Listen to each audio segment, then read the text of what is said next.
Everyone's power. So feel powerful with the NTA News mobile app, the one-stop information center. Real news at your fingertip. Be the first to report by uploading first-hand information on the U Report link, and be the first to know by simply clicking on any of the links on the sidebar for headlines, domestic and foreign news, economy, security, politics, sports, and more. Stream live on your smartphone and tablets and stay connected. It's pretty easy. Simply download NTA News app from your Google Play Store and you're good to go. NTA News mobile app. No access to real-time information. We will be looking at snacks from different parts of the country. Some of these snacks have been able to migrate from their native lands and have infected our taste buds. These snacks have gotten nationwide approval. Let's start with a snack made from beans. Known in English as bean cake, this quick meal has gained nationwide traction. I'm talking about the popular akara, as it is known in the south, or kose in the north. It can be eaten with another well-known mixture called pap, also known as akamu or ogi in the southwest, or cocoa in the north. Groundnut, popularly grown in the north, is a snack eaten cooked or roasted. Groundnut, when mashed with pepper, is eaten with garden egg at special occasions in the southeast. When roasted, it can be eaten with other snacks like gari, popcorn, or roasted plantain. Groundnut can also be made into kulikuli, a groundnut paste, which is then baked with different ingredients to give it a desired taste. In whatever form you take it, it is very satisfying. Corn is another readily available snack in streets across the country. It can either be roasted on charcoal fire or boiled with or without the outer layer, then eaten alone, and sometimes with coconut or African pear called ube in the southeast. Roasted beef, known as suya, is another nationally accepted snack.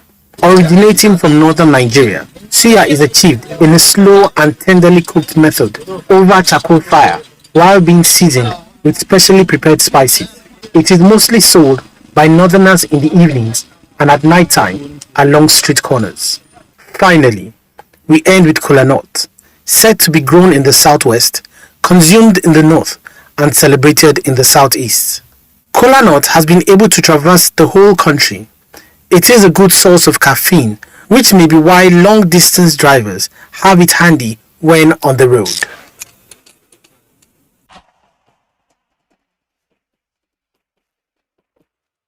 Issues in the sports sector remain one of the most debated among Nigerians due to the passion, followership, government involvement, impact on Nigeria's external image and our national life in the sports parliament. The NTA offers Nigerians deep views on issues with experts in the sports sector, offering in-depth analysis, hindsight, insight and foresight towards elevating Nigerian sports to the zenith on the floor of the sports parliament. Sports Parliament, a unique platform for sports discussions, showing live on the NTA.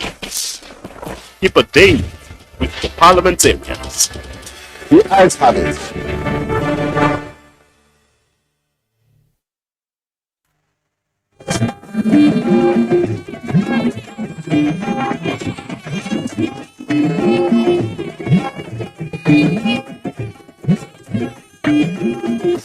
This is the network service of the NTA.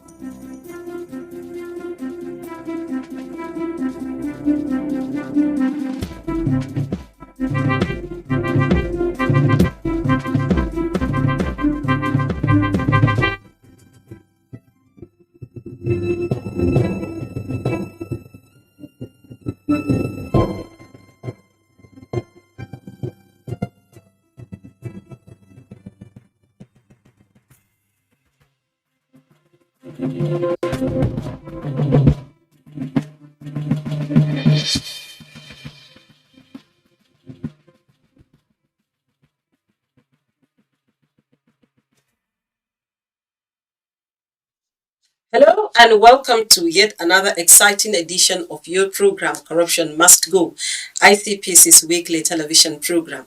I am your host, Muruna Barnabas Atiayi. The Corrupt Practices and Other Related Offences Act 2000 gives the Commission the power to investigate and prosecute persons who use their offices to demand, receive, or confer unfair advantage or illegal benefits on themselves. This is contained in sections 8, 9, and 19 of the Act. Sexual favors have been found to be one of such benefits. Sexual harassment in the workplace and in schools is an abuse of office. It is therefore important that investigators and prosecutors handling petitions and matters on sexual harassment understand how these manifest and how to go about investigating and prosecuting petitions. On today's edition, we shall be looking at the recently held 2-day capacity building workshop organized for investigators and prosecutors of ICPC on how to handle cases of sexual harassment in the workplace. Also on our menu, we shall bring you anti-corruption stories with Ruth Awodi. Over to you, Ruth.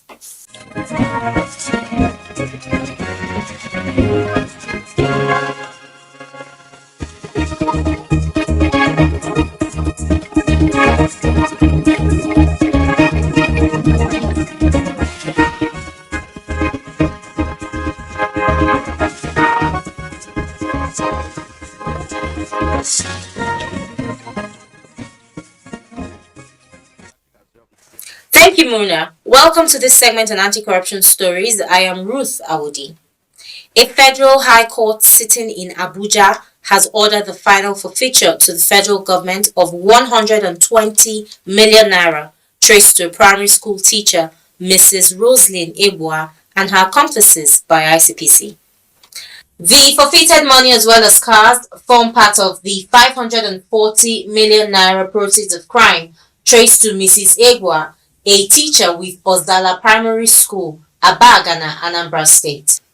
The teacher, who was on a monthly salary of 76,000 naira as at the time of her arrest in 2020 by ICPC, had 540 million naira stashed in her bank account with Guarantee Trust Bank. Further investigations by ICPC revealed her alleged complicity in money laundering, thereby prompting the Commission to place a post-no-debit PND on the account. However, the PND was lifted by Ebua and her accomplices with a court order from the Federal High Court, Abuja, and the money promptly split and moved into multiple bank accounts owned by bureau de change operators and private individuals. Counsel to ICPC Additional Rahim, in a motion ex parte filed in 2021 before Justice D.U. Okorowo, alleged that the funds were proceeds of unlawful activities stashed away in 6 new generation banks by Ebua and her associates. He prayed the court to order the final forfeiture of the money and cars to the federal government. Justice Okorowo, after taking arguments from counsel to ICPC and the respondents, ruled that monies found in 7 individual bank accounts and that of 2 private companies and the items should be forfeited to the federal government. The forfeiture order includes 30.8 million naira in a Polaris bank account in Dorason Construction Limited, 17.4 million naira traced to a Sterling bank account of James Ereboye, and 16.4 million naira found in the Zenith bank account of Daibako and Sons Nigeria Limited. Another accomplice, Ojo Alonge, will also forfeit to the federal government 14.1 million naira traced to 2 separate accounts with First Bank and Eco Bank respectively. Owoyemi Mayowa, on her part, forfeited 7.1 million naira held in a Zenith bank account. Furthermore, the final forfeiture order includes the sum of 8.2 million naira, 9.7 million naira, 6.5 million naira, and 122,000 naira kept in different bank accounts by Emon Okune, Chisom Iwueke, Maureen Chidima, and Ejiaka Ifoma respectively. Other items forfeited by the respondents are a Toyota Lexus and Venza Sport utility vehicles. In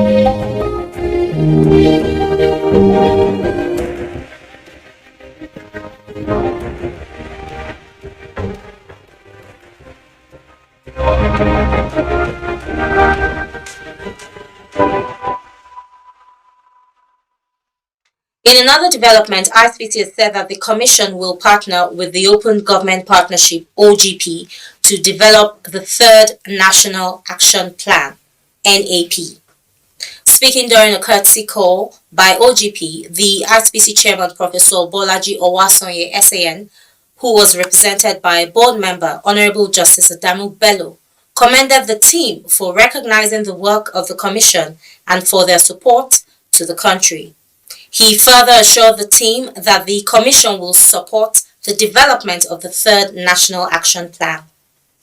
And I'm glad to say, I'm delighted really, that yesterday I was watching the news with your interaction with the Secretary of the Government, the Federation, where what you have repeated here, you rated Nigeria, especially in the areas of process, budget processes and anti-corruption.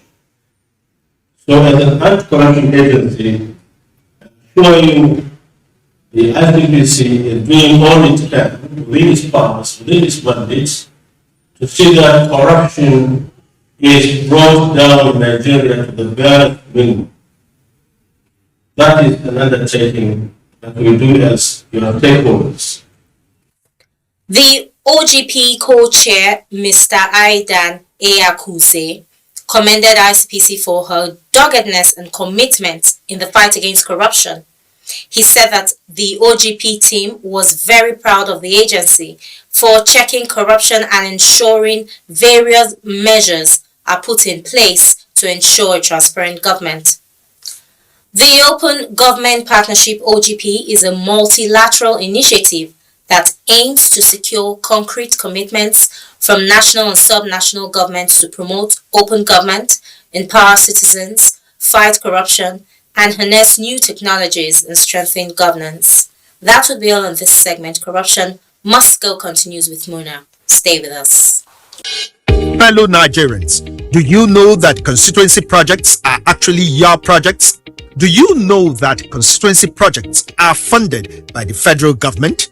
Do you know that you can track release of constituency project funds for projects located in your constituency and follow up to know how they have been executed? Constituency projects happen because government does not want to leave any community out in development efforts. You have a responsibility to know what constituency project has been planned for your community, how much has been allocated for it, and whether value for money has been delivered. Take ownership of constituency projects located in your community. Protect them because they belong to you.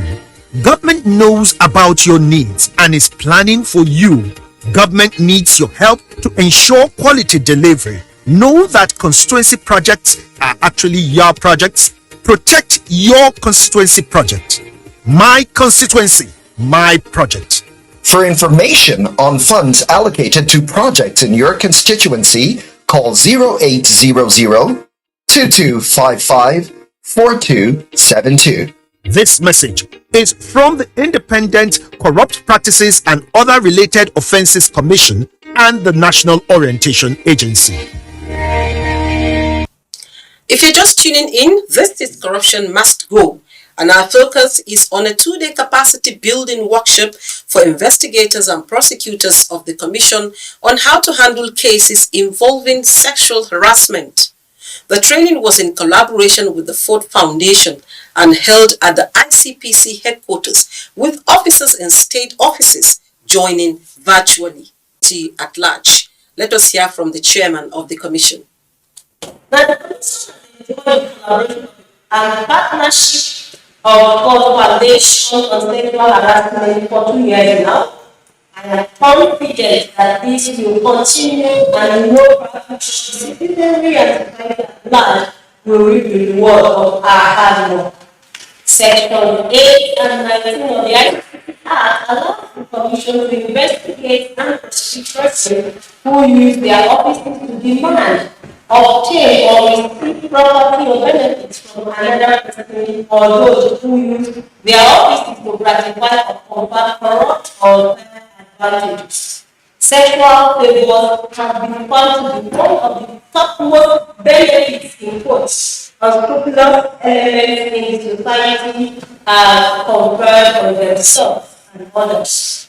To further strengthen our work in this field, the ICPC has created a unit with requisite manpower and it's expanding its capacity with regular training and retraining to build skills and consolidate experiences in sexual harassment and other related matters. Welcome back.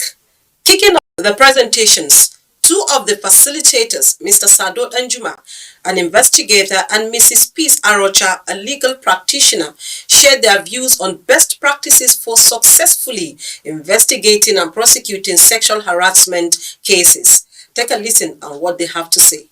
Section 27 of the ICC Act of 5, 2000, and giving officers of the Commission powers to investigate, report, and inquire into information.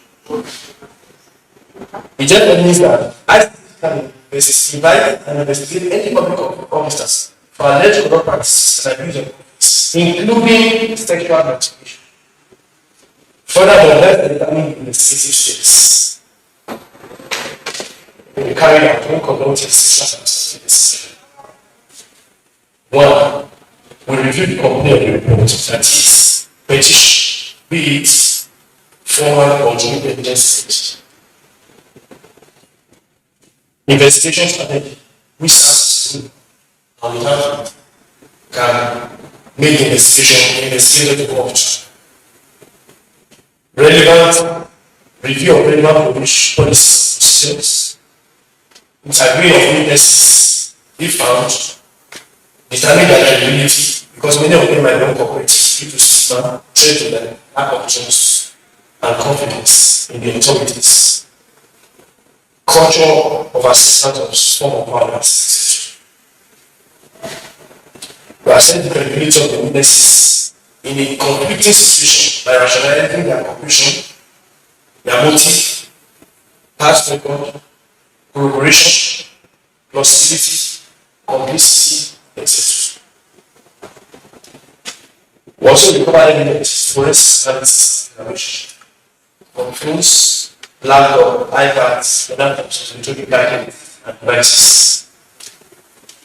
We gather evidence from many of the following sources: the victim, the respondent, the crisis, and finally, we protect the victim against threat to life, culture of silence, maintaining a high degree of confidentiality. Because in UK, most victims of sexual harassment dies no life evidence from the victim of suspected offense.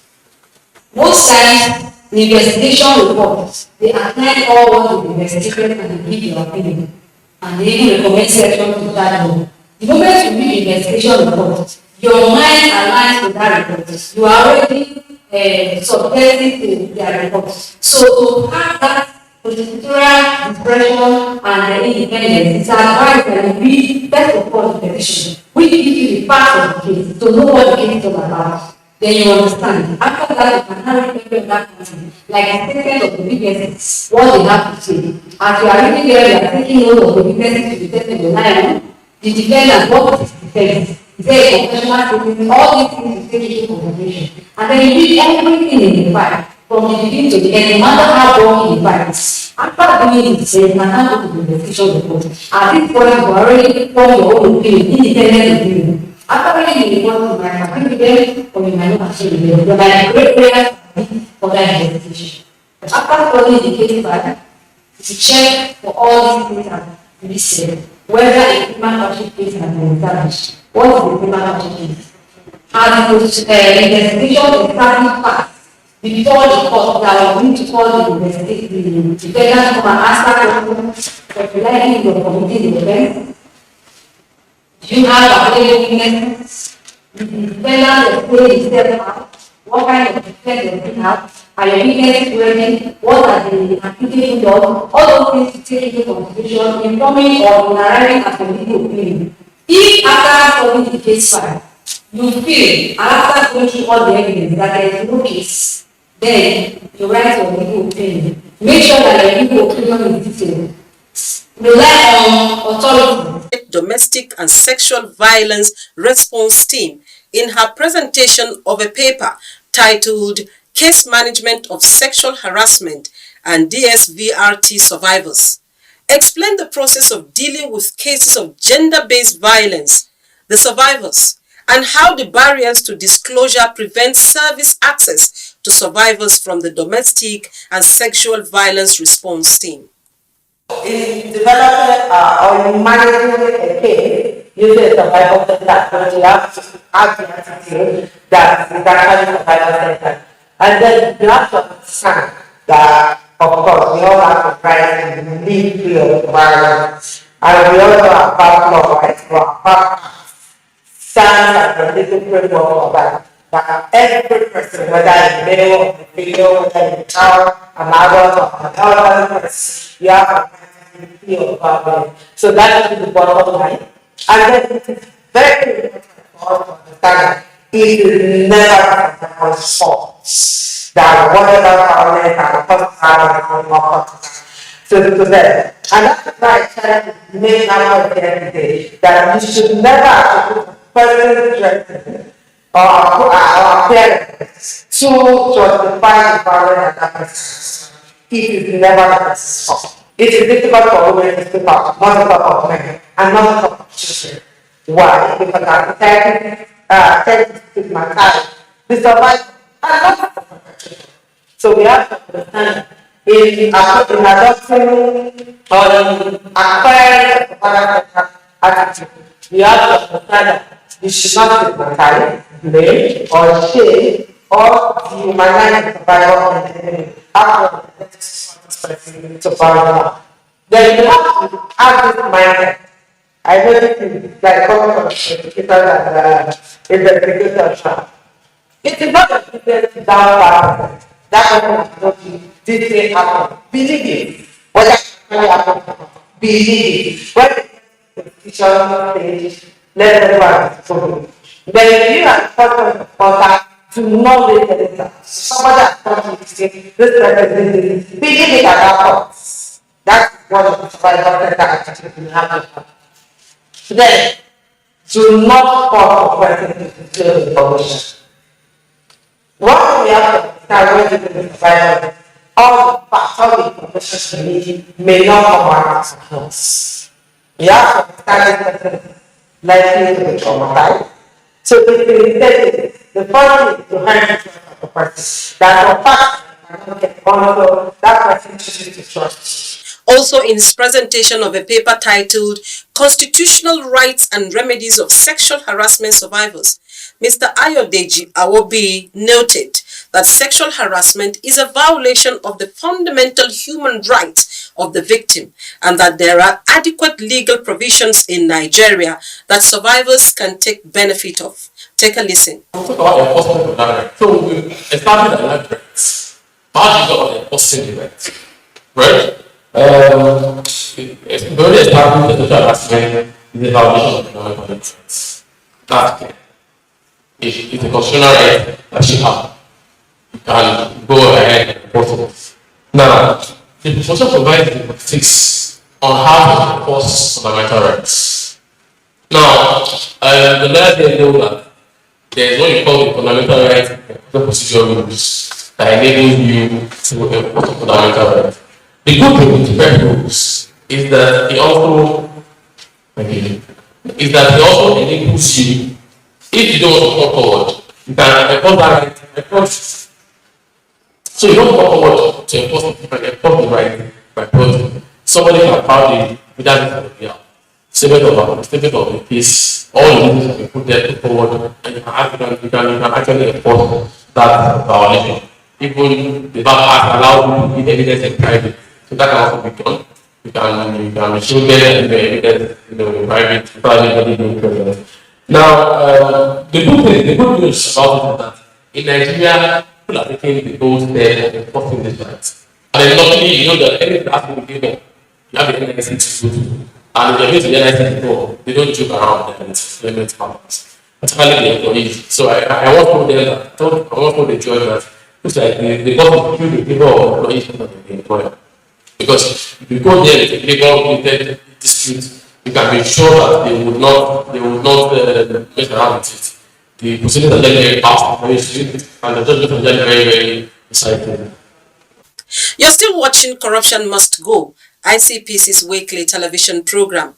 Mrs. Olubumi Olugasa, the chairperson of the ICPC Sexual Harassment Response Team, talks to us on the steps taken in equipping the capacity of staff on sexual harassment. Okay, like I mentioned earlier on, we have a threefold mandate. So we started with our in-house staff. For us to first of all understand what exactly is the meaning of abuse of office, sexual corruption, so to speak. That's another term. Some other organizations call it sextortion. We had series of trainings for our media personnel because they are the ones that go out into the field. They educate people, they sensitize them. What exactly amounts to sexual harassment? So if I understand what harassment is, if I understand that this person is using his office to demand favors and that this is punishable and it is something that can be investigated and prosecuted by the ICPC, it will help me to take an informed decision. So we trained our officers. Then we went a step further to partner with civil society organizations because this is a task that we just can't do alone. The work is enormous. So we have relationships with a number of civil society organizations. They are the ones that will be in the field and report to us so that we can investigate and prosecute if need be. Then of course, because it's a relatively novel area of the law in terms of our mandate, many citizens are not aware that they can actually approach the ICPC to seek redress. So we have a few investigations that are ongoing. We have one case that was concluded and some investigations are still ongoing. And at the end of the day, if there's a prima facie case established, of course, such perpetrators will be tried in the appropriate courts. The workshop was interactive as participants who were physical and those who joined virtually from the state offices made several interventions and asked questions.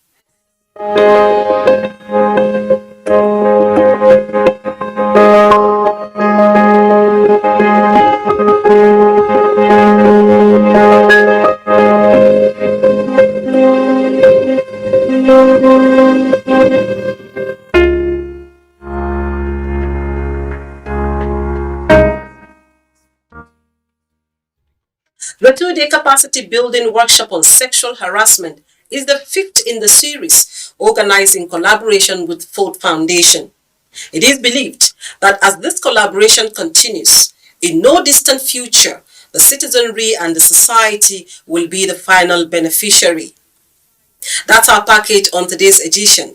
You can watch episodes of Corruption Must Go on YouTube and follow us on social media platforms showing on your screen. See you again next week. I am Murna Barnabas NTA.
Days a week. You can watch NTA International live on your TV, computer, iPad, tablet and phone. Log on to visiontv.co.uk and click on Entertainment, then NTAI. You can also download the iOS or Android app on your mobile devices to watch NTA International on the go, anywhere in the world. NTA International. Your window to the world.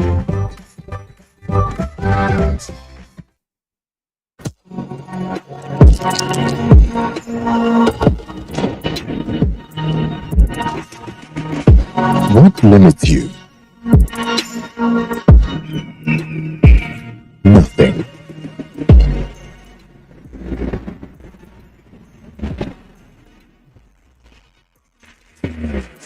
What defines you?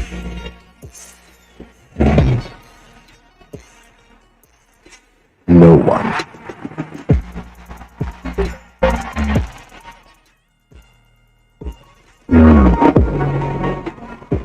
Where can you go? Everywhere. With unlimited super-fast internet access, free Intel to Intel calls, and crystal clear quality conversations, you can do and be whatever you want to be. Intel. Live more. From dusk to dawn, 24 hours a day, NTA International is with you. In your living room, office, and everywhere, anywhere. We provide the company you desire in terms of balanced and up-to-date news, programs, and the best of entertainment.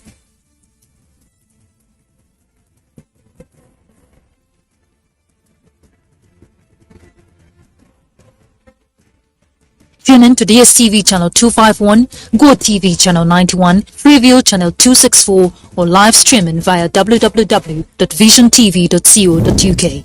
And to watch NTA International in the USA, Canada, and Mexico, use the following satellite parameters. You can also see us on Facebook and YouTube for quality content on the go. NTA International, Africa's window to the world. Our pastors. Everywhere and anywhere. We provide the company you desire in terms of balanced and up-to-date news, programs, and the best of entertainment. Tune in to DSTV channel 251, Go TV channel 91, Freeview UK channel 264, or you can download www.visiontv.co.uk. App for iOS or Android. You can also see us on Facebook and YouTube for quality content on the go. NTA International, Africa's window to the world. 24 hours a day, 7 days a week. You can watch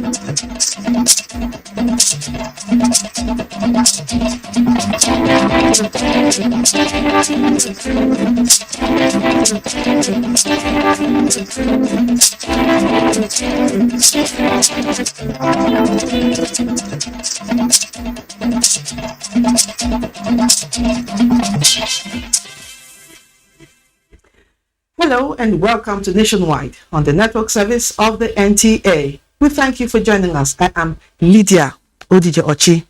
You can follow this news broadcast live on our website, nta.ng/live, and all our social media platforms displayed on your screen for updates. Moved by disturbing video images of 4 teenage children belonging to the same family he saw in the last video released by the attackers of the AK-9 train, Sheikh Dr. Ahmad Gumi, for the first time since the abduction of the innocent passengers of that train over 4 months ago, has reached out to the abductors and pleaded with them to consider the release of the poor children and their innocent parents. Consequently, the abductors have released 7 hostages. A statement from media consultant to Sheikh Gumi, Tukru Mamu, says efforts from Sheikh Gumi and with the support of a serving senator from the north who does not have any relationship with the hostages and who chose to remain anonymous has compelled the abductors to release them due to life-threatening, deteriorating health challenges recently.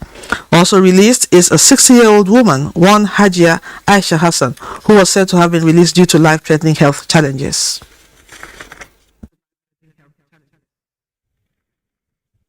I'd like to sincerely appreciate Dr. Mohammed who has been the anchor throughout this ordeal with all the people that have been arrested, including myself. And I sincerely also want to appreciate Sheikh who personally came here to receive myself and my family. This is the right thing, whatever it costs. So long as we are going to save lives, we are going to save these children, the trauma of these children, and we want to get these children to grow up. So whatever it takes, we bring out these children. To me, there's no boundary. The first done, we bring them out. Whatever it is. Kaduna State government has described as false messages circulating on social media platforms advising people traveling from Kaduna to Zaria to halt their journey, as unspecified number of bandits were sighted along Dumbi village in Zaria local government and Jaji in Igabi local government area. Government describes the message not only as misleading, but a tissue of lies concocted to scare travelers. A statement by the State Commissioner of Internal Security and Home Affairs, Samuel Aruan, urged travelers to disregard the report, as it is confirmed to be the unprecedented federal presence across the state. The governor is assuring the president that Plateau people will pay back by ensuring that the governing APC retains power for the sustenance of his worthy legacies. State House correspondent Adamu Sabo has details. Subsequently, the inauguration of the new leadership of the Council for the Regulation of Engineering in Nigeria, COREN, and the Council of Registered Builders in Nigeria could bring new techniques needed to reduce to the barest minimum the rate of building collapse in Nigeria. This is the thought of many following the formal inauguration of the members of the two councils by the Minister of Works and Housing in Abuja. Abdullahi Muhammad reports.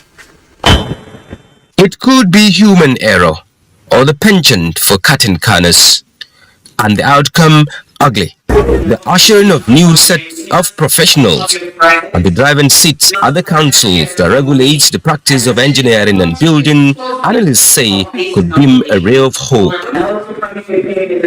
This is even more promising as the Minister of Works and Housing threw them a challenge. Your profession at many levels have been played and will continue to play very significant roles.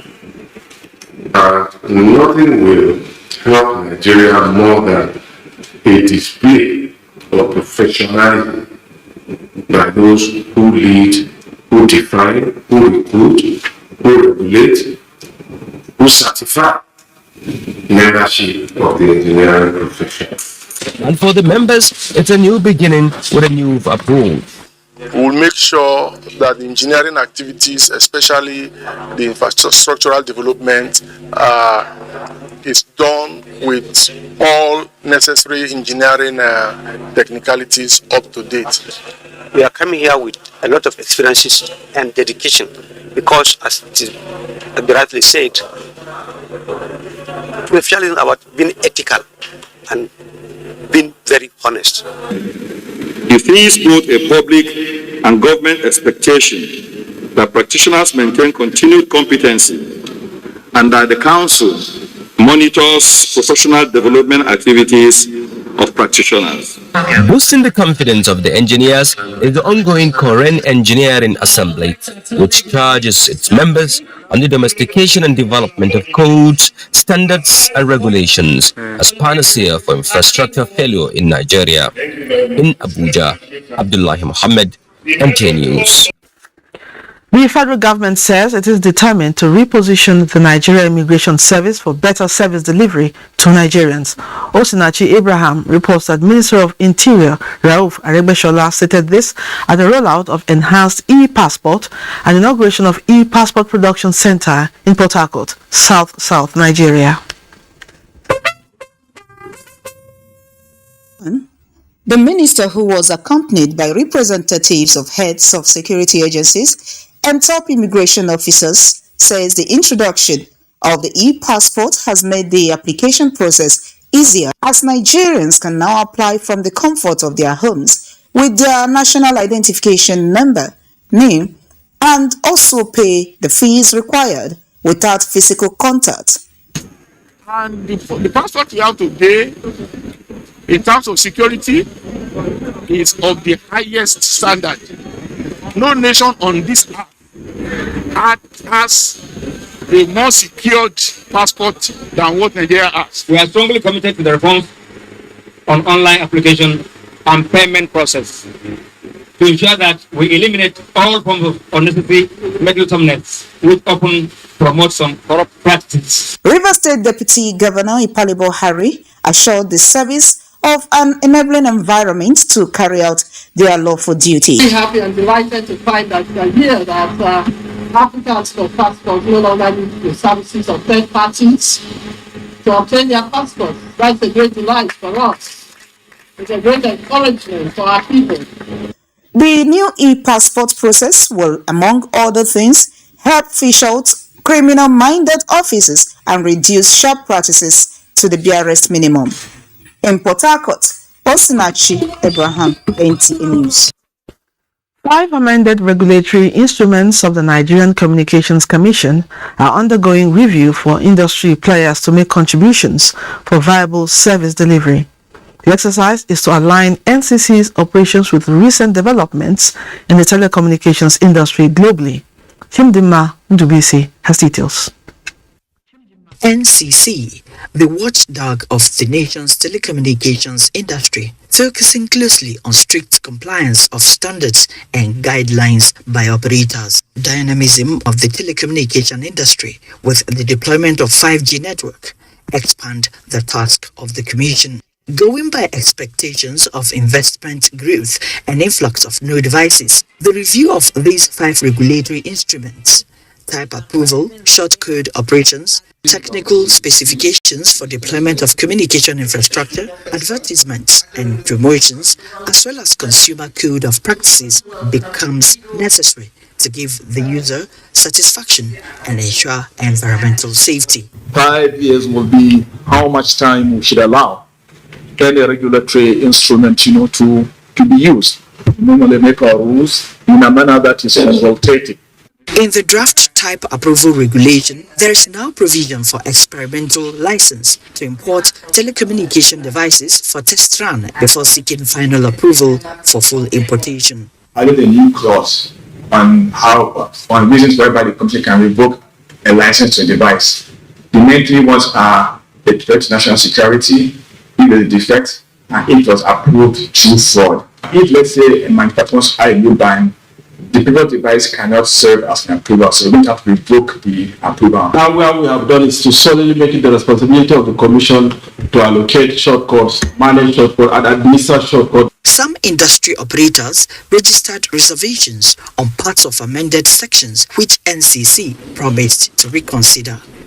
In Abuja, Chimdema Idubisi, NTA News. Educationists must not be carried away by their knowledge, but remain constantly as learners and be self-assessing to make progress towards meeting goals and objectives to have the desired impact on the society. This is the focus of the 20th inaugural lecture of the National Open University of Nigeria on assessment for the leaning to learn and lifelong learning societies.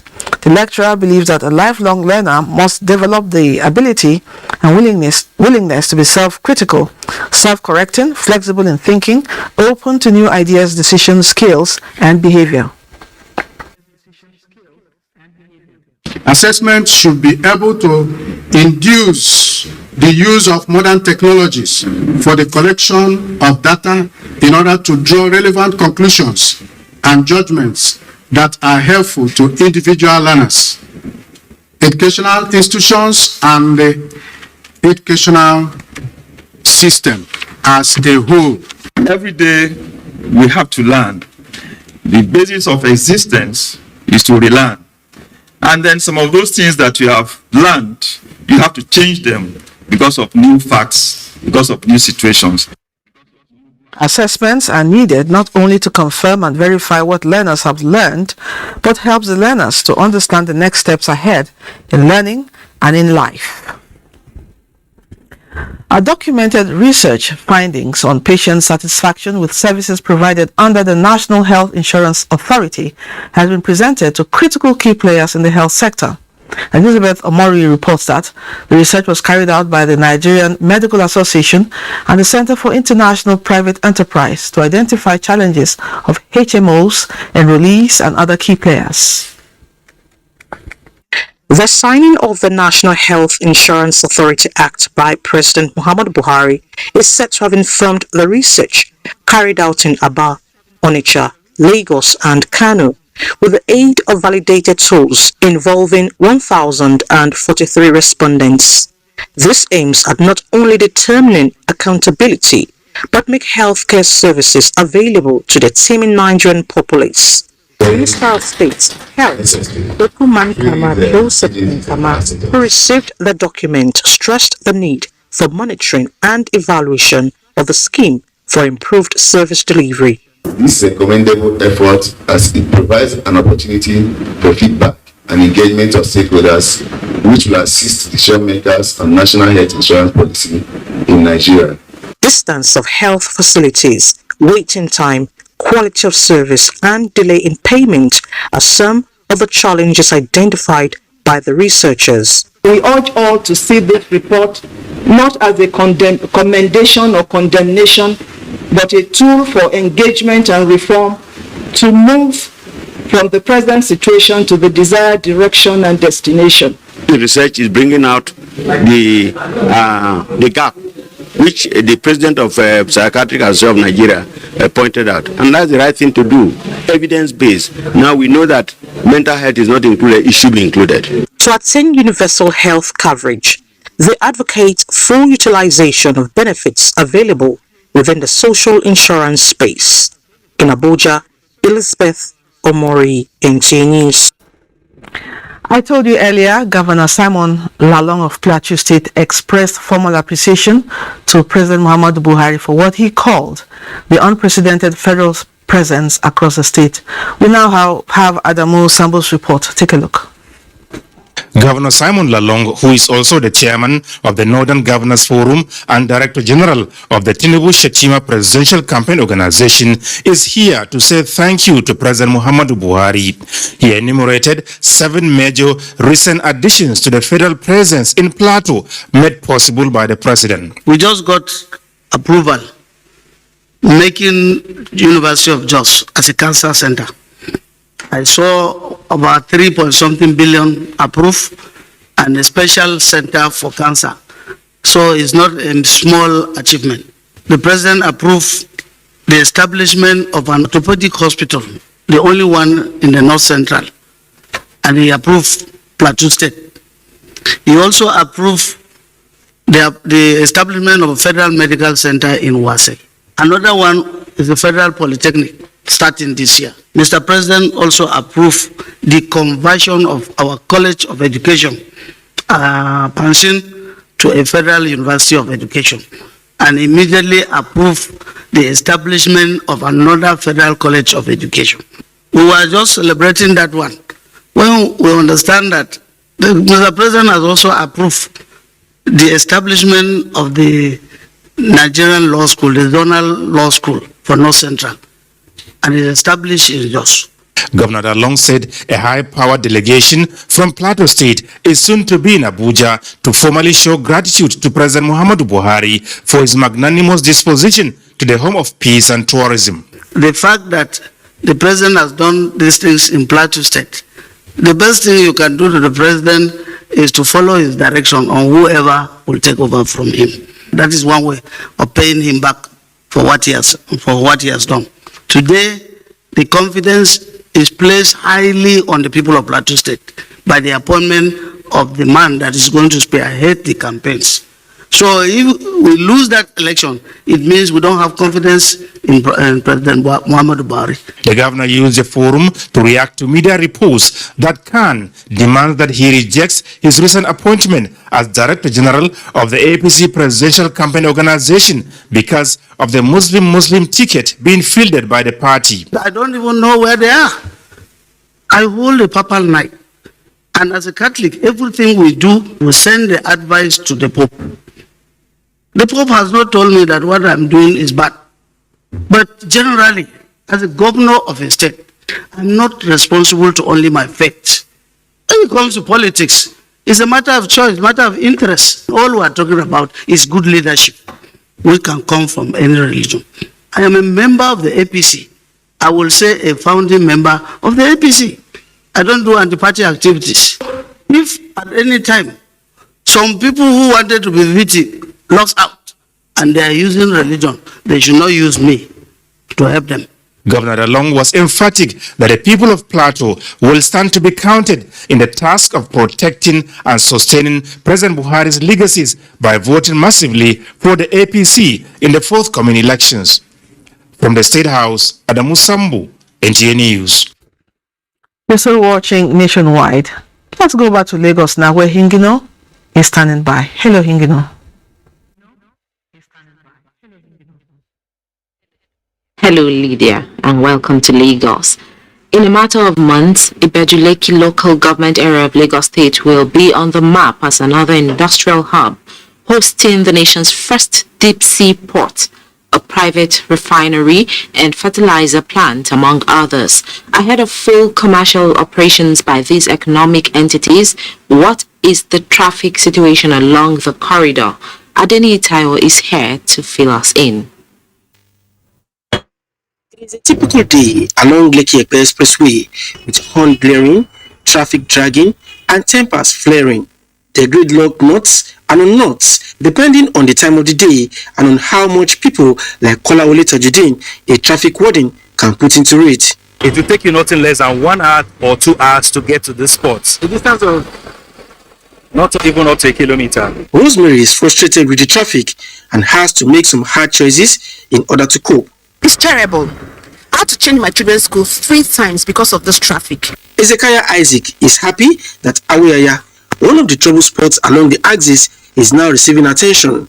But despite this intervention and orders on the expressway, he is worried about what will become of traffic in the area when the likes of Lekki Deep Sea Port begins full commercial operations. When all the container starts, all the tanker starts, trooping out. A four-lane road through on both sides. Until that happens. In this hall are civil society organization members from Southwest, whose contributory roles have been instrumental to the development of the society. We are mainly focused on promoting gender equity and gender rights, and also in reducing, addressing the challenges of sexual and gender-based violence. The way we work now, there have been a lot of awareness at the community level. In spite of these laudable feats achieved, some people and organizations still question their existence and transparency, translating to their inability to get grants and loans due them. When I looked at the requirements, which was you need to have audited financial report, and I didn't have it. So what I did was to forward it to another organization that I knew that was qualified, and they got the grant. This is why the European Union Agents for Citizens Driven Transformation Act deemed it fit to train CSOs in Lagos on civil society regulatory frameworks and compliance. Minimally, you have to have a registration certificate with the Corporate Affairs Commission. It brings in disclosure, and the ability to track your activities. The Agents for Citizen-Driven Transformation is also working with government agencies to see how we can reduce the number of regulations that CSOs need to adhere to. It is expected that the knowledge acquired from this training will spur the CSOs here and those elsewhere to live out their roles as the change agents they are established to be. In Lagos, Annie Daniels, NTA News. Do not forget to follow this news broadcast live on our website at nta.ng/live and on our other social media handles displayed on your screen for updates. Time for a break. The news will continue after that in Maiduguri. The Gulf Federation announces its first Nigeria Gulf Federation Summit. This summit will discuss salient topical issues that relate to the development and upliftment of Gulf in Nigeria. Chairman General IBM Haruna, Special Guest of Honor, Honorable Minister of Sports, Mr. Sunday Dare, Convener Otumba Olusegun Rushewe, OON, President Nigeria Gulf Federation, date 31st August to 2nd September 2022. Venue Ladikwali Hall, Sheraton Hotel and Towers, Abuja. Time 10 a.m. prompt. This event is supported by Polaris Bank, Nigerian Television Authority NTA, Africa Independent Television AIT, Gulf Garden, Anchor Insurance and Royal Ceramics. Otumba Olusegun Rushewe, OON, President Nigeria Gulf Federation, announcer. Now, what could make someone set out on a journey and not get to his or her destination? Now, imagine the victim who cannot reach out to these responders, who doesn't even have the phone to reach out. Hello, thank you very much for joining us on platform. I'm Ruth Agwe. And the girl, especially if the girl is a minor, she's not yet 18 years, if she gets pregnant, realize that such girl is sent out of school and the boy is left in school. Just not to pick the call. So how much sensitization is there, Paris? I don't agree. A lot of people are just deaf.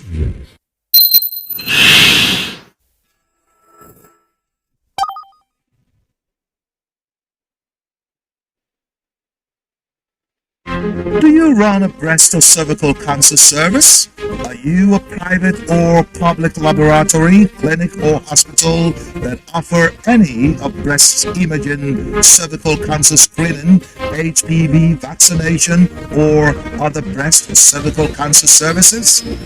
Is your service a primary, secondary, or tertiary center located in any part of Nigeria, no matter how remotely located it is? If yes to any of these questions, then subscribe to the OCI Foundation's Save Breast app and become accessible and visible to millions of Nigerians. It is all for free. To subscribe, just type the Save Breast application form on Google or go to the OCI Foundation's page on www.ocifoundation.org and search for Save Breast application form. Complete the form and submit. And let millions of Nigerians patronize you, all for free. Become part of the OCI Foundation's quest to tackle breast and cervical cancers in Nigeria. And join us as we rise by lifting others.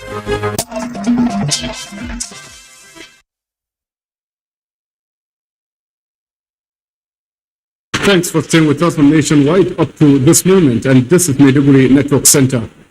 After investing significantly on agricultural renewal programs to support the post-insurgency recovery effort, Borno State Governor Professor Babagana Umar Zulum has expressed satisfaction with the increased level of farming activities this year.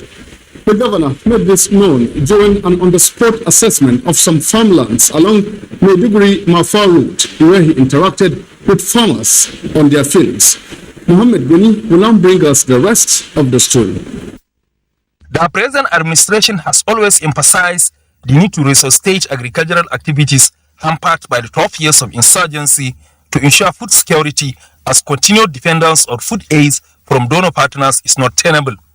Towards this end, various policy measures were put in place to achieve that, including agro-rangers to protect farmers in their farmlands, in addition to farm inputs and implements.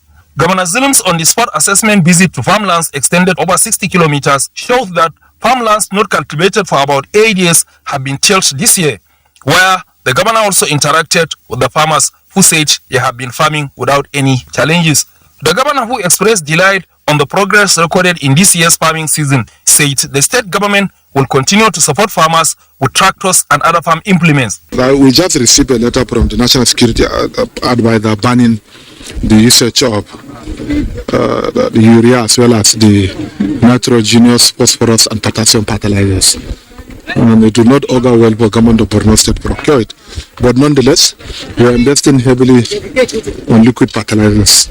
He noted improvement in the security situation in the state, which enable improved farming activities and assured to work with the security operatives to curb the security challenges such as kidnapping, posed by some criminal elements along Muna axis and along Bama Road. Farmers who spoke to NTA carry out their farming activities hitch-free without fear of security challenges. Governor Zulum's visit followed insinuations in some quarters that no farming activity has taken place this year due to security challenges. Professor Zulum, while addressing people of Muna community, also assured to resettle IDPs in Muna camp in their ancestral home as part of effort to check the security breach along the route. In Maiduguri, Mahmoud Goni, NTA News. Away from issues that have to do with agriculture now, Borno State government has initiated sustainable training programs for civil servants on enhancing productivity for effective service delivery. At a two-day workshop for ministerial secretaries and directors, Borno State Head of Service Simon Mulvey says everything possible is being done to rejuvenate the civil service to actualize its developmental objectives. Milka Ramalam has more details of the report. The two-day workshop on administration and management skills development is targeting 200 participants of middle cadre administrative officers from various ministries. Borno State Head of Service Simon Mulgui said that it is in line with Governor Zulum's policy to train and retrain staff for more effective and efficient service delivery. It is going to be continuous because of the commitment of His Excellency towards ensuring that civil servants are well trained so that they will give their best for the service and for our people. During their presentations, the resource persons identified the need for participants to understand public service rules and code of conduct, basic office procedures, and official abbreviation used in civil service, filing, minutes, and minutes taking. You need to be honest, you need to be courteous, you need to be sincere, and well discharging your responsibility. All government business has to be written. They further urged the participants to know their rights as civil servants, as they are the pillars of any organization. Questions and answers were featured where participants appreciated the present administration of Governor Zulum for approving funds for the training, saying they have never had such training and motivation. In Maiduguri, Milka Ramalam, NTA News. And those are the latest reports. At this time from Maiduguri, Lydia in Abuja will now continue from there. Thank you, Abubakar. Nigeria is making preparations to host international conference on cashew aimed at identifying market and economic value of the commodity.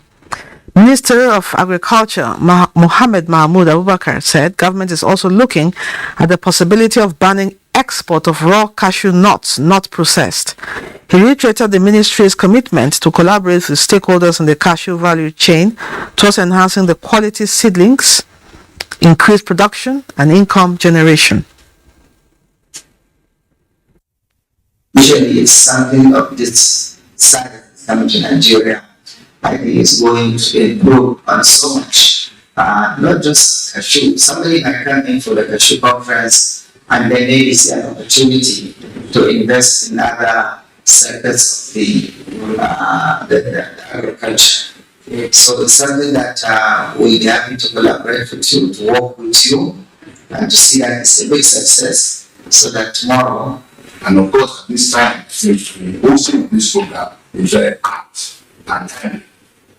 When you look at the direction that the federal government will get them while it's said, wanting to diversify the economy a bit more. President of African Cashew Alliance, Otumba Babatola Fasheru, said they are committed in promoting a global competitive African cashew industry that will benefit the entire value chain from farmers to the consumers. About 5,000 Nigerians have benefited from National Mechanization Agro-Extension Service in Kano State. Musa Ali reports that the beneficiaries are those who were trained in modern poultry farming. The Nurturing Birds for Wealth Empowerment Program is designed to empower women and youth in poultry management and entrepreneurship. Converged here are women and youth who have been trained in modern poultry farming aimed at providing direct jobs for the unemployed in the country. based on the design. President of the National Agricultural Mechanization Cooperative of Nigeria said the scheme is part of the present administration's quest to lift 100 million Nigerians out of poverty. Creating job opportunity for the alleviate the poverty for the masses in Nigeria.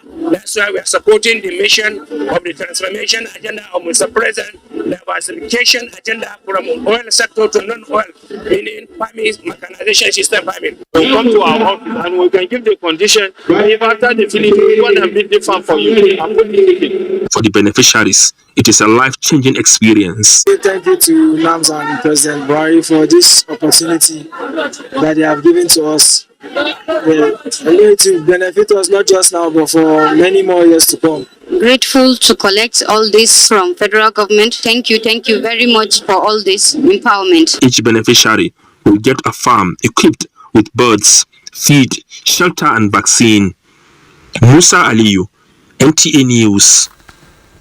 It's still nationwide, and Kemi is waiting in Ibadan to continue with more stories. Hello, Kemi. Lydia, and welcome to Ibadan.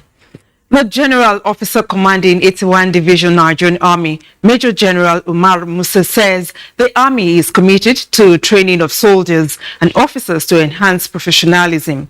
He stated this in Abeokuta, Ogun State, at the 2022 Inter-Brigade Combat Proficiency Competition. Lekwagbode reports.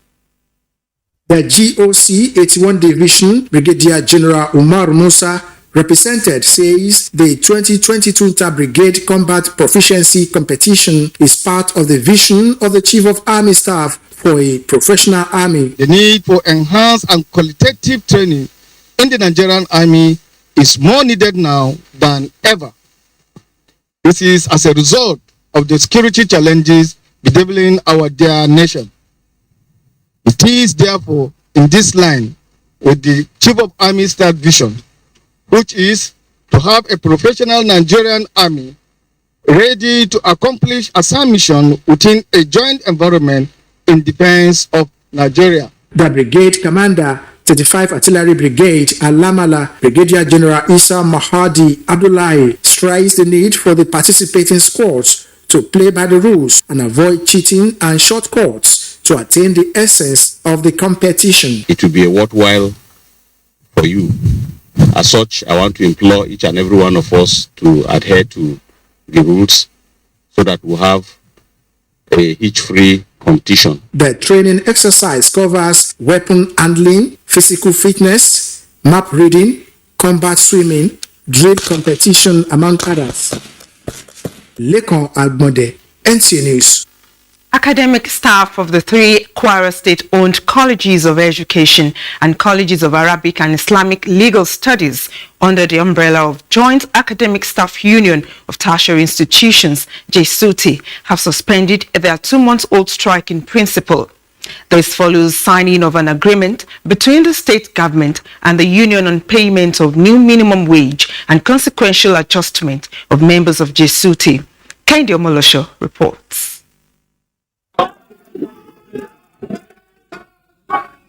The mood was that of jubilation as leaders of Kwara NLC, JSUTI, and other affiliated unions put pen to paper for the implementation of new minimum wage and consequential adjustment for academic staff of state-owned colleges of education. The signing of the agreement, which brings to an end the 2-month industrial action embarked upon by the union, according to the state head of service, Susan Oluwole, is a product of collective bargaining between the government and the unions. You are supposed to take it. It's statutory. But it's not coming. What will you do? So let us thank our listening governor for what he has done for us, praying that it will get better by the day. Chairman of the Nigeria Labour Congress and other stakeholders described the new agreement as further attestation to Governor Abdurrahman Abdulrazak's commitment to workers' well-being. They expressed satisfaction with the content of the agreement and promised to reciprocate the gesture. The procedure followed in declaring the strike will be followed immediately, suspending the strike. And in principle, the strike is suspended. The union leaders also requested for the extension of similar gesture to the pensioners and got an assurance from the head of service that the senior citizens would be captured soon. Kendi Omolosho, NTA News. That's it from Ibadan. We'll join Comfort in Enugu after the break. Says that the Buhari-led administration has made remarkable progress, like Lafia Transmission Station nearing completion. Africa does not need charity, but partnerships that will promote the adequate investment with the cooperation of all. Sharing firsthand the experiences of reporters on the field as they bring to you weekly the beauty of Nigeria's diverse culture and the economic potentials therein. The Correspondents, development through the eye of the grassroots, showing every Monday at 1:30 p.m. on the network service of the NTA, with a repeat broadcast on NTA News 24 and NTA International. Join us.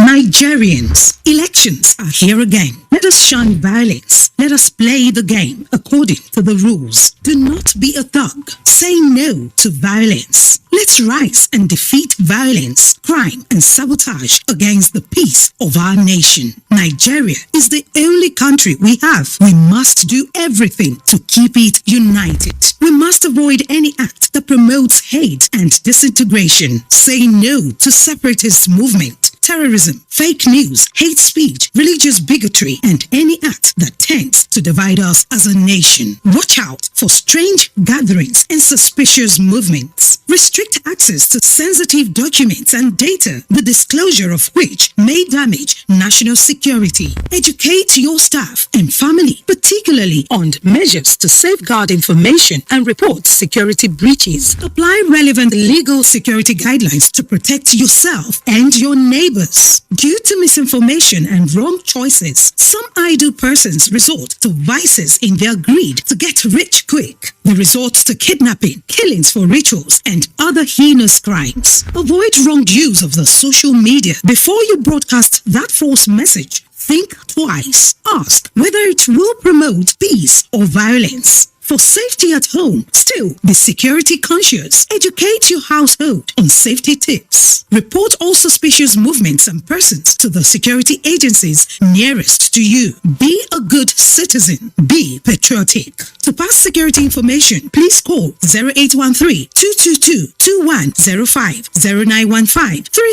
0915-339-1309, 0908-837-3514, or send a mail to dsspr@dss.gov.ng. This message is from the Department of State Services, DSS.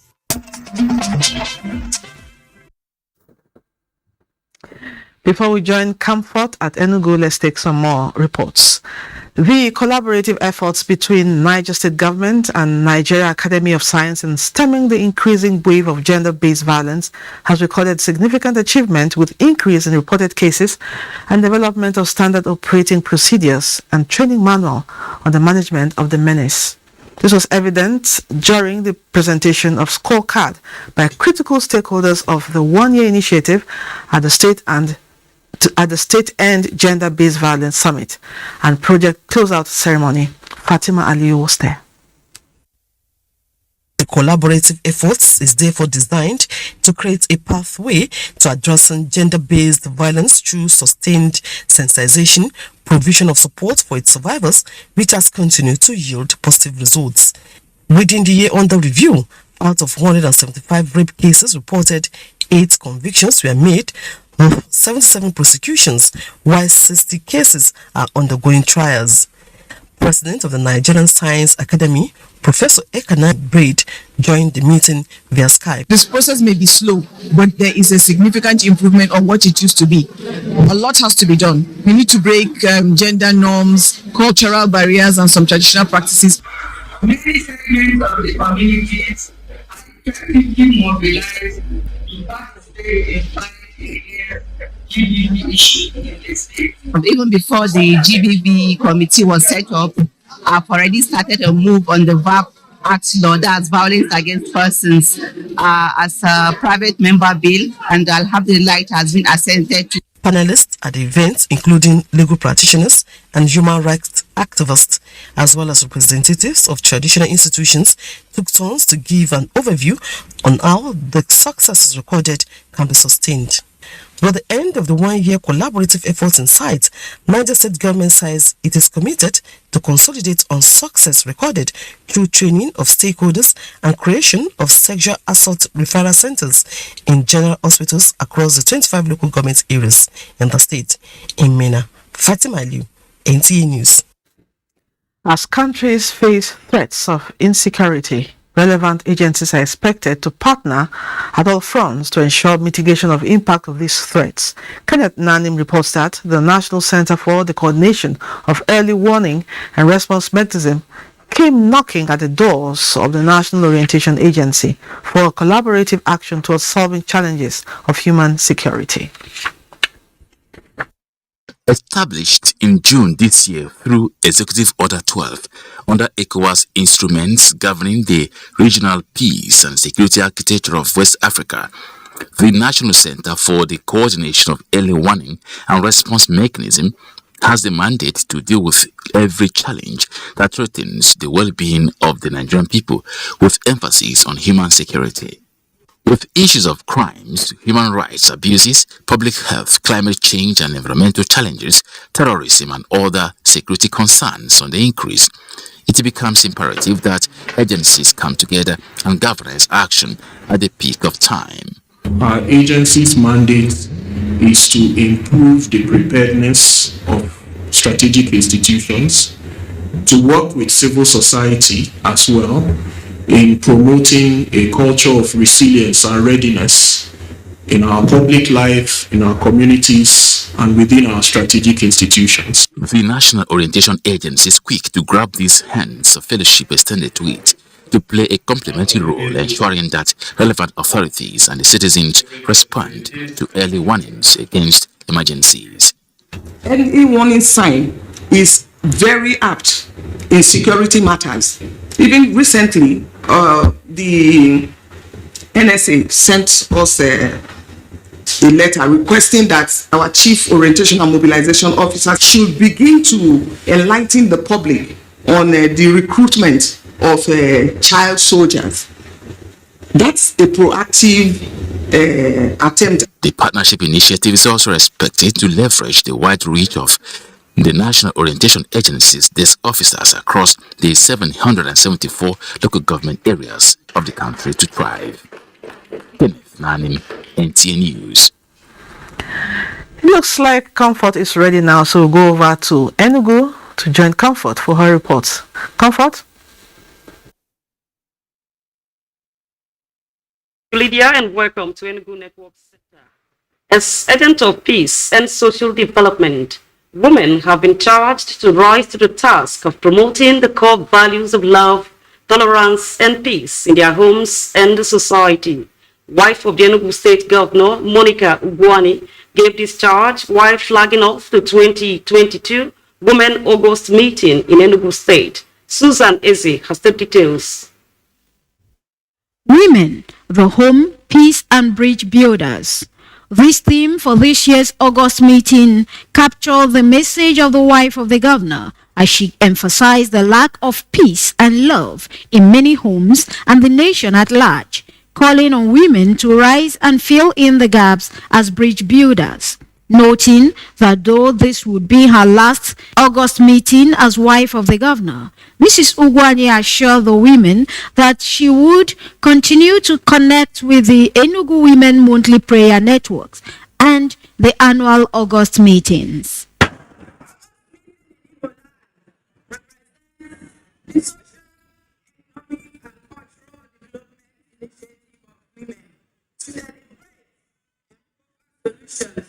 To developmental issues concerning their homes, communities, and the state.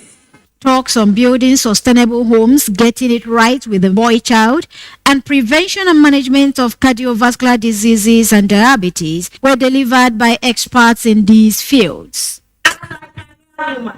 You work a balance between your work and your family. You want to be responsible for that. If you want to be responsible for, You must be a responsible father. Some indigent women got financial support from the Ugo Touch of Life Foundation, a pet project of the governor's wife. Enugu, Susan Eze, NTA News. And the Nigerian Union of Journalists, NUJ, Anambra State Council, has held its 2022 Health Week with the theme, A Healthy Journalist, an Asset to the Nation. The event offered free medical care and health talks to raise awareness on the need for proper health care. Ngozi Okeke Aru reports. Open. Commissioner for Information, Sir Paul Nwosu, applauded the NUJ for the initiative. For making sure that you consistently look after your health. Today, we actually practicalize one of the slogan of Professor Soludo, which is knowing your number. Knowing your number meaning checking your blood pressure and the sugar level, and also today we increased to also do the hepatitis test. You pause and check your blood pressure, check your blood sugar, and also try and have some rest. Guest lecturers on the topics high blood pressure, causes and management, healthy lifestyle, and stress in journalism highlight that life expectancy in Nigeria currently stands at 55 years, according to World Bank statistics. And I know that journalists are exposed to various stresses, and you cannot stop stress, but you can manage it. If you continue one more, you find out that every disease has stress linked to it. Health is wealth, and we are interested on the welfare of our members. We journalists, we need to be healthy to execute our functions. High point was free Medicare ranging from vital organ checks, screening, and free drugs provided for over 100 journalists and other guests. But for me, is not so encouraging because there are so many people that were able to make a diagnosis of new onset hypertension and diabetes mellitus. The event, holding after about a decade in the State Council, was well attended. In Oka, Ngozi Okekaru, NTA. And that's a contribution from Enugu. Is back to Lydia in Abuja for more reports on Nationwide. Many thanks, Comfort. In pursuance of its mandate on promoting human rights of Nigerians, the National Human Rights Commission is engaging law enforcement agencies on mainstreaming of human rights laws as prescribed in Police Act. Omenka Marachuku reports that the initiative is coming at the heels of unfolding security challenges in the country. His report. The growing spate of insecurity in some parts of the country and its ardent consequences has become a source of concern to all. The National Human Rights Commission is also worried, especially the human rights abuses experienced by citizens. On this premise, the Commission is building a capacity of law enforcement agents on the mainstreaming of human rights laws in their operations. This is not the only activity that is taking place. A lot, even the civil society organizations are also doing similar things.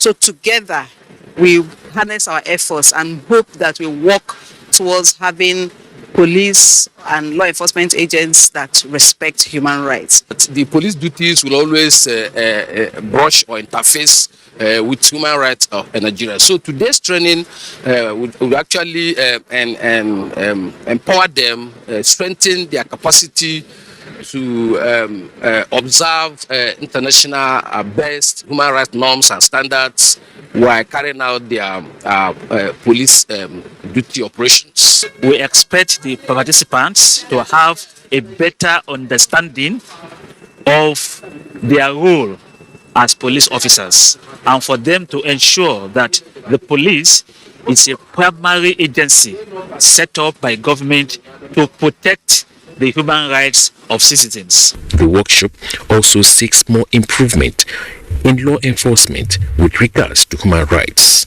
In Abuja, Umeka Marchuku, NTA News. The National Working Committee of the People's Democratic Party says it remains united and focused towards the bigger task of securing victory in 2023. The NWC gave the assurance while playing host to a delegation of the party from Delta State. Timothy Yusuf was there. It's been a trying moment for the NWC of the PDP, seeking ways to settle internal party wranglings. First was post-presidential party primary crisis, then compounded by the unveiling of the Delta State Governor, Dr. Ifeanyi Okowa, as the party's vice presidential candidate. These partymen from Delta State, the Ijaw PDP mandate group, at the party's national headquarters to restate their confidence for their Atiku Okowa ticket and, of course, standing firm with the Senator Yoti Ayu-led NWC. Second leg of their visit is to tell the party that a valid governorship primary election was conducted in Delta State and that they stand with the result of that election. We have come to tell the NWC of the party, don't be carried away by lies. Don't be carried away by fake news. PDP's National Publicity Secretary Debo Ologunagba, on behalf of the NWC, assured of the party's fairness to resolving all concerns. I want to assure you that this NWC, consistent with its mission, will continue to be fair to all members of the party, and all processes that have been taking place has been in accordance with the constitution of our party. PDP, he notes, will continue to be on the side of truth and the law at all times. Timothy Yusuf, NTA News. And now sports. Nigerian contingent to the just concluded 2022 Commonwealth Games in Birmingham have set their sights on doing more exploit at the 2024 Paris Olympics. Some of the athletes stated these upon their arrival Tuesday night at the Nnamdi Azikiwe International Airport, Abuja. As for the athletes, preparation for the Olympic Games should begin in earnest. I feel so excited, happy after 4 years for me to be able to go there and still dominate. It was God all through, though there are a lot of entanglements on my way, but I thank God I overcome them. Because you've made us proud. It shows that you conducted yourself well. To football, ahead of their opening encounter against France in the FIFA Under-20 Women's World Cup in Costa Rica, Falconet midfielder Deborah Abiodun said, though France may be a tough side to play against, but the team will take them by surprise. I expect nothing less than absolute and full concentration for myself, for my team entirely. The Falconet will play France on August 12 before playing Canada and Costa Rica in Group C.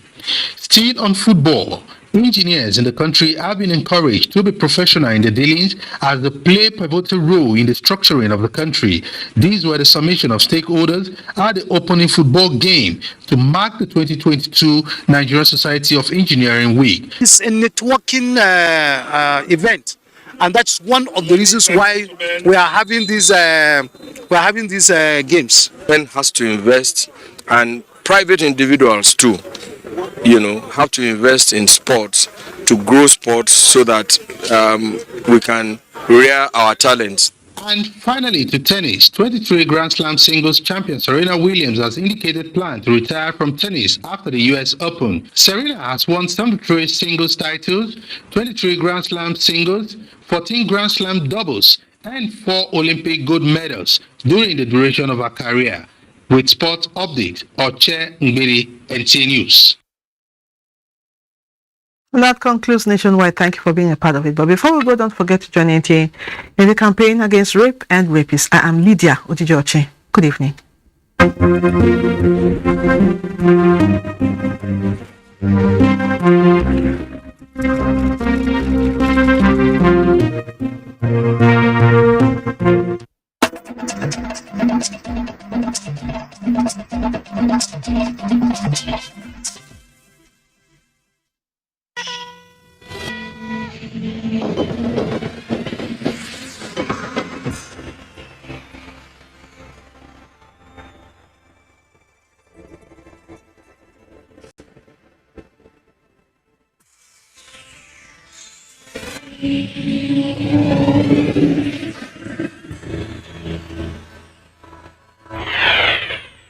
NTA, you can't beat the rich.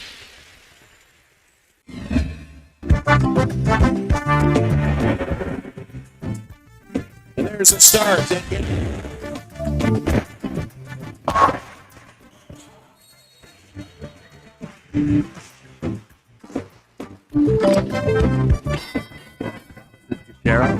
Archbishop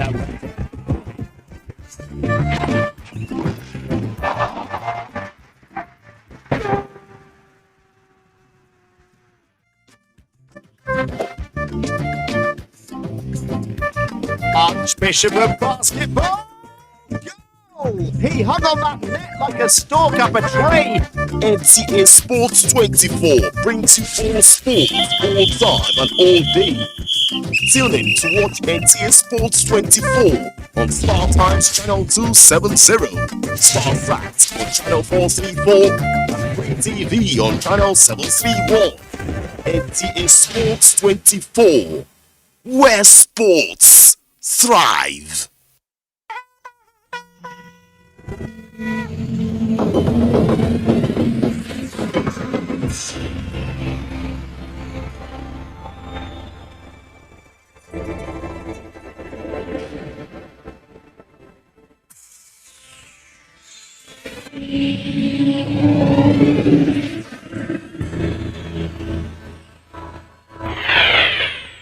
NTA, you can't beat the rich. From dusk to dawn, 24 hours a day, NTA International is with you in your living room, office, everywhere and anywhere. We provide the company you desire in terms of balanced and up-to-date news, programs, and the best of entertainment. Tune in to DSTV channel 251, GoTV channel 91, Preview UK channel 264, or you can download www.visiontv.co.uk. App for iOS or Android. You can also see us on Facebook and YouTube for quality content on the go. NTA International, Africa's window to the world.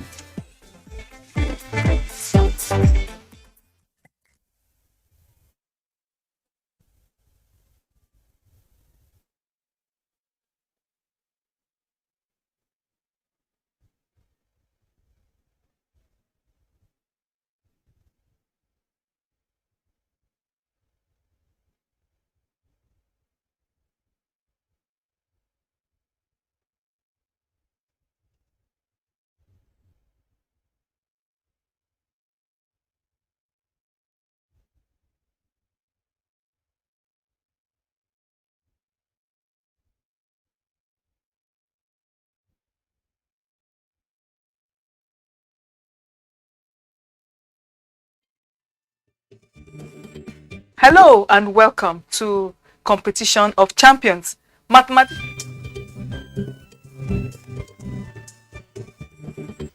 Hello and welcome. This is Work It Out.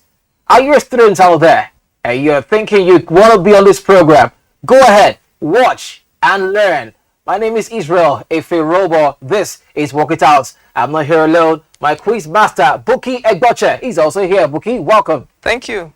Let's go straight now and introduce our contestants on today's edition of Work It Out. Contestant A. My name is Ogunsomi Kundus. I am in JS2.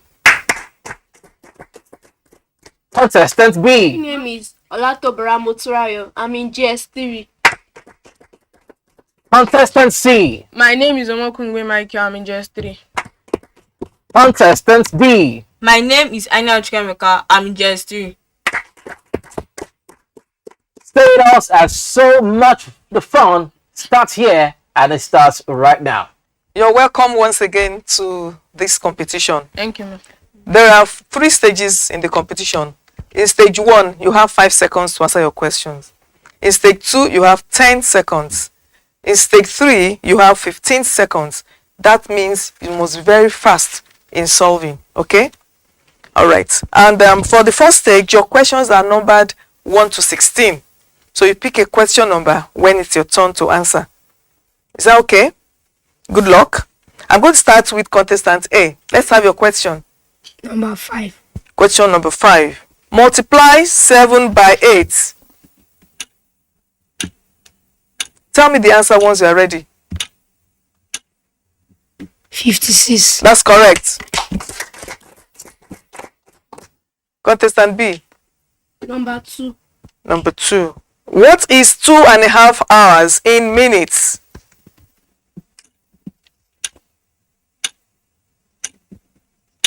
About 15 minutes. That's correct.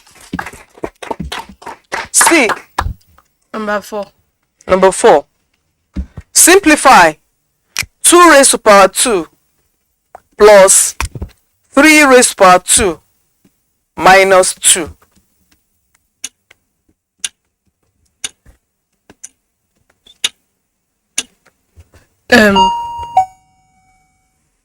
Just tell me the answer. You just finished solving it, so tell me what you got. Your time is up now. Bonus, anyone?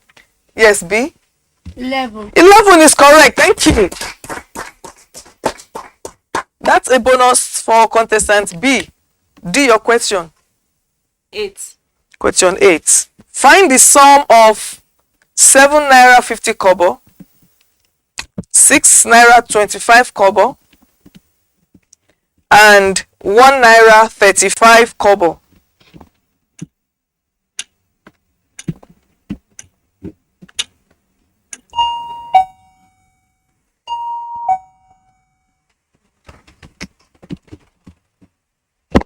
Tell me the answer. You're not ready. The answer is 15 naira 10 kobo. 15 naira